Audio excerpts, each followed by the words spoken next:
శనివారం ఆంజనేయ స్వామిని పూజించటం వలన కలిగే శుభాలు ఏమిటి? శనివారం ఆంజనేయ స్వామిని గుడిలో కానీ ఇంట్లో కానీ పూజించటం వల్ల మన జాతకంలోని సకల దోషాలు పోయి జీవితంలో అడ్డంకులనన్నీ అధిగమించి అంతా శుభమే కలుగుతుందట.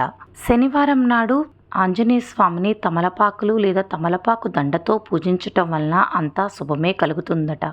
మరీ ముఖ్యంగా శని అమావాస్య నాడు ఆంజనేయ స్వామి దర్శన భాగ్యం వలన శనీశ్వరుని ప్రభావం మన మీద ఉండదట.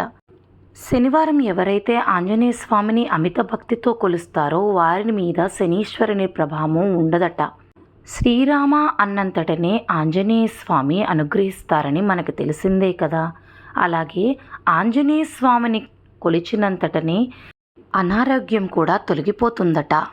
మనం తలపెట్టిన కార్యం జరగట్లేదు అనుకున్నప్పుడు శనివారం ఆంజనేయ స్వామిని అమిత భక్తితో తమలపాకుతో సింధూరంతో పూజిస్తే అనుకున్న కార్యం తప్పకుండా నెరవేరుతుందంట.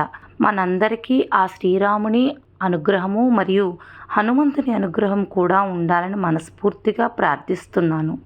జై శ్రీరామ్, జై హనుమాన్.